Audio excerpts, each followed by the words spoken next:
Mesdames et messieurs, bienvenue à ce tout premier numéro de votre émission Face Cachée. Face Cachée, c'est la tribune qui vous présente un tour d'horizon sur l'image réelle du patrimoine culturel du Bénin.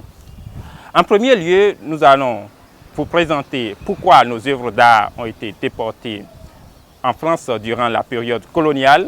Et pour finir, nous allons recevoir pour vous une icône de la tradithérapie.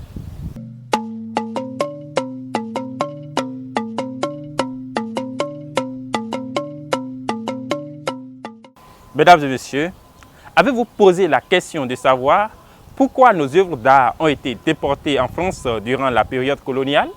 Remontons à l'histoire. En 1861, le premier des missionnaires arrivés au Dahomey était parti voir le roi d'Abomey pour lui exposer son projet d'évangélisation. Après l'avoir écouté, le roi ordonna à la cour de plonger l'homme blanc dans une lotion d'indigo jusqu'à ce qu'il devienne noir d'abord. 3 jours après, il a été conduit chez Balé, entendez le dignitaire du culte Egungun, c'était à Gleroué, Ouida. Le missionnaire, le père Francesco Borgozo, puisque c'est de lui qu'il s'agit, a ainsi été initié aux mœurs et aux coutumes du Dahomey. Ce n'est qu'après cela qu'on lui octroya la surface où il mettra en place la basilique Notre-Dame de l'Immaculée Conception de Gleroué. Dès lors, le révérend père a recensé les valeurs, les richesses culturelles et aussi l'état d'âme du peuple Dahomey avec pour objectif de les empiler avec ruse et de les ridiculiser tous. Ainsi, avant de vous baptiser, les prêtres vous obligeront à renier le Egungun par exemple. Mieux, certains iront jusqu'à vous demander de renier votre prénom africain. Alors, plusieurs de nos œuvres d'art, en l'occurrence les Torosso, reconnus comme les divinités, les entités de l'eau, ont été ramassés puis déportés en France sous prétexte qu'ils sont des monstres dangereux et nuisibles à la santé et au bien-être social. Mesdames et messieurs, il faut alors se poser la question de savoir si ces œuvres sont diaboliques, pourquoi les a-t-on gardées avec soi en les exposant au musée? Aujourd'hui, nous sommes en plein pied dans le processus de restitution de ces précieuses richesses illégalement déportées. Ce n'est plus le moment de revenir sur la forme ni le fond de la procédure diplomatique. Le vœu du peuple est de pouvoir un jour rendre les hommages dignes à ces trésors culturels sur leur terre exclusive.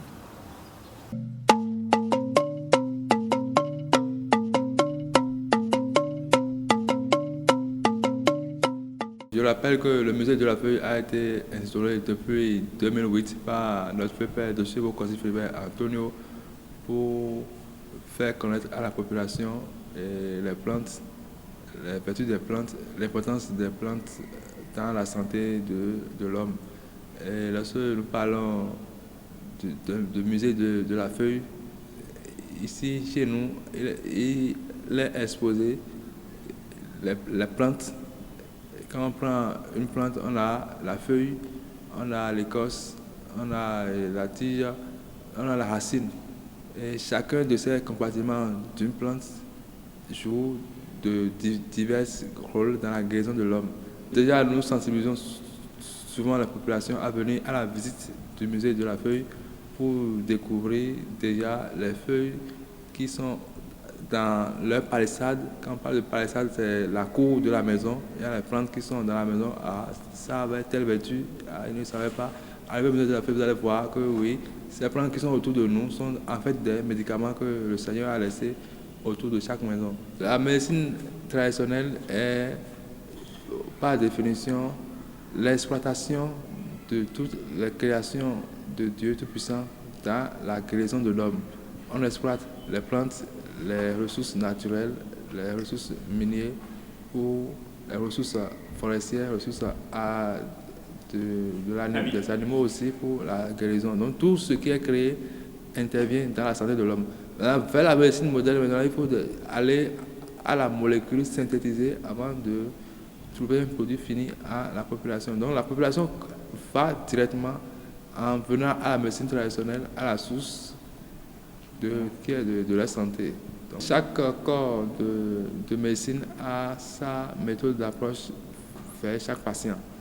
Ce qui est du cas de la médecine traditionnelle, nous procédons par des questions sur les symptômes que ressent le patient et de ces réponses, on arrive facilement à distinguer le mal dont souffre le patient et on leur administre la pratique, l'utilisation de la médecine naturelle, donc la médecine traditionnelle qui n'est qu'une simple utilisation des plantes qui sont dans la palissade de l'homme, ce qui facilite rapidement la guérison de ce patient. Voilà la particularité de la médecine traditionnelle. Lorsque vous apprenez le métier et la formation sur 3 ans, sur 5 ans, vous faites l'expérience avec un connaisseur dans le domaine, vous sortez forcément bien aguerri de la méthode. Donc c'est déjà aussi la médecine traditionnelle, c'est un retour utilisé par les ancêtres depuis des années. Donc c'est une répétition liée à l'expérience dans la guérison des anciens.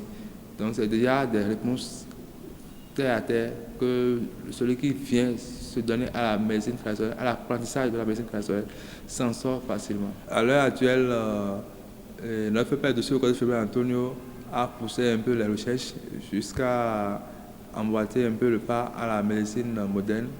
Donc la guérison est déjà effective avec le VIH-Sida, les hépatites, les cancers, les tumeurs, les problèmes de fécondité et autres.